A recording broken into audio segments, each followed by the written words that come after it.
you got cooking? Smells so good. Everyone's looking. Uncle Chris.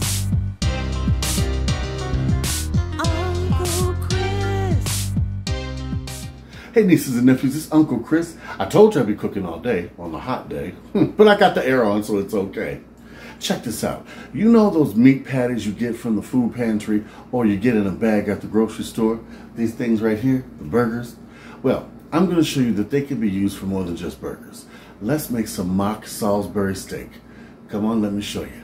First, I'm going to brown these patties, chop up these onions, and show you how to make the most perfect onion gravy. Come on. In the skillet, I've already got some oil heating. I'm going to take my patties and put them in here. Woo, so they can start to get brown. Ooh, listen to that.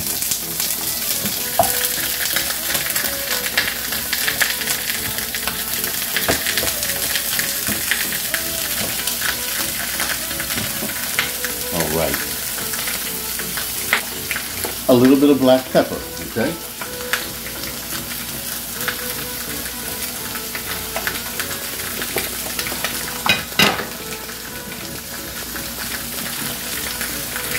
Also a little bit of onion powder. I'm just doing this to taste, but you can use a teaspoon if you want an exact measurement. A little garlic powder.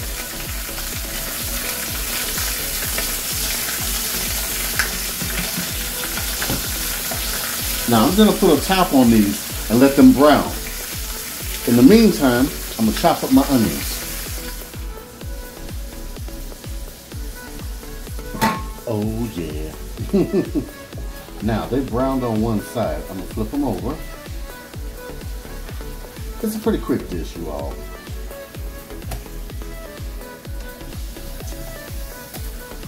This one could brown a little more, but that's all right. They're going to cook well. Now, I'm going to repeat my spices. Turn my fire up a little bit. I'm putting in a little bit of garlic powder.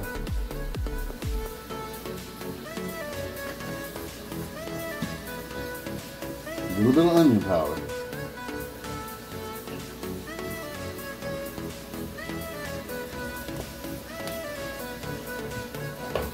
Excuse my reach. And a little bit of black pepper. Now, exact measurements, I would say use a teaspoon of each, okay? So that's a teaspoon now. If y'all are asking, I'll put it down in the description below. We're gonna let these cook, get nice and savory. Then we're gonna start on the gravy. All right. All right. Ooh, yes.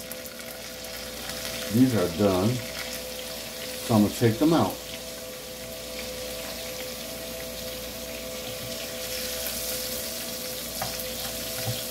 Now, we're not gonna use all this grease. I'm going to scrape the drippings to the side. Look how I'm doing this, okay?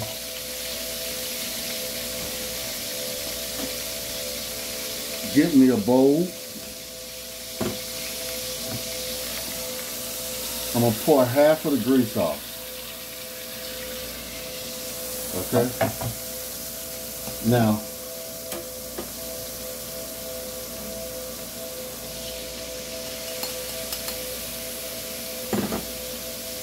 I made a mistake, and I'm keeping that mistake in case you drippings get into your oil. Put it back in the skillet, drain some of it off. Not all, because you got to make your gravy, okay?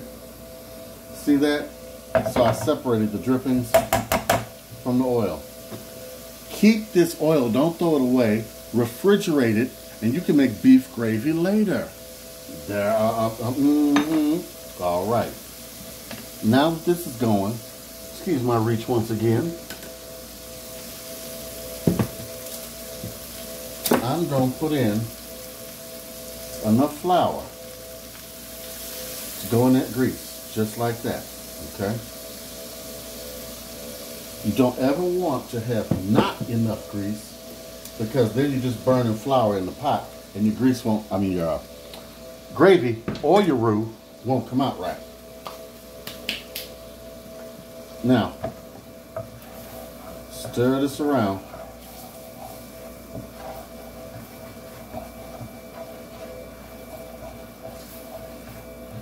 Turn your fire down a little bit because you want to cook that flour taste out and you want to brown your mix just like a roux, okay?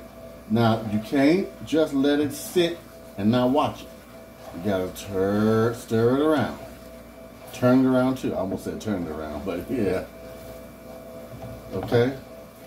Keep working it so you get a nice brown color.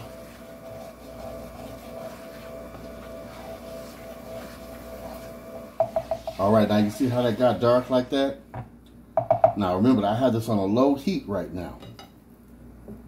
I'm cooking it low and slow. You add your onions.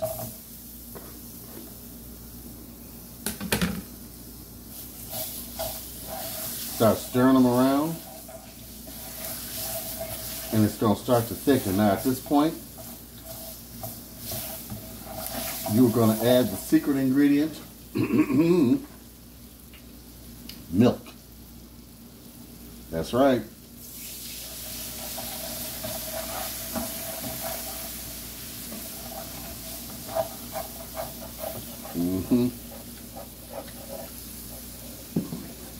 That's how you get your gravies rich.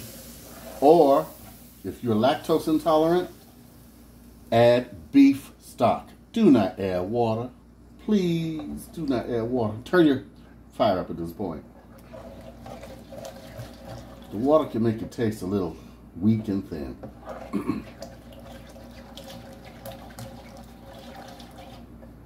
Now that did lighten up your gravy, but that's okay because it'll be a nice brown color once we're all said and done.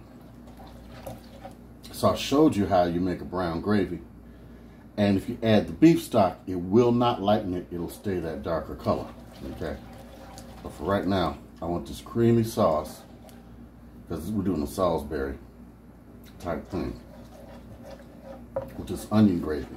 Now, I'm adding some more liquid, some more milk. So I put at least 2 cups of milk in here. I'm gonna repeat my spices. Another teaspoon pepper. Of course, I'm heavy-handed, but I'm telling you, teaspoon. Another teaspoon of garlic.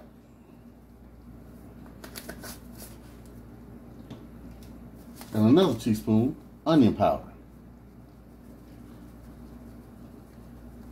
Now I'm going to add something optional. I am putting in a little cayenne pepper. You do not have to do that. I just want a little kick. Just a little kick. Oh yeah, oh yeah, oh yeah. All right. Now, we're going to add our meat back and let this cook for another 10 minutes or so, at least until the gravy is nice and thick again. So I'm going to add another ½ cup of milk.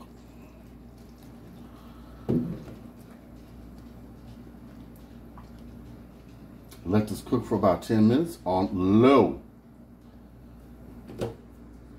Low and slow. And we'll be back. Oh, yes. This came out good. All right. Now you see how the gravy looks? Nice and thick. I'm going to plate this dish with some sides I already made and show you what the end result is.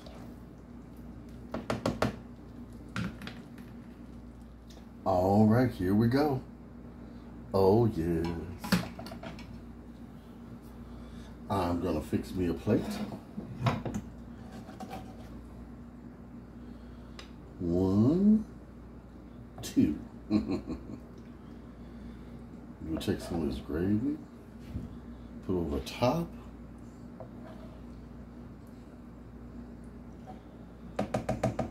And there you go. Here you go. I know you're hungry. Nieces and nephews, I've had a day of cooking, and I'm about to have a time of eating. All right. So this is my last meal of the day, so I can still lose weight because I've been juicing with the new juicer. But yeah, you can make this too. Look at that. I want you to like, I want you to comment, and I want you to subscribe. Now, you can make this too. It's like a meal fit for a king, and it's a stretchy meal for your family. Now, you've already seen my video on my mac and cheese and my greens. I've paired this with these two sides. So you've got yourself an instant Southern meal on the fly. All right. Till next time, which will be probably tomorrow.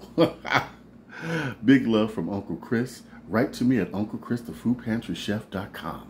Okay? All right. I look forward to it.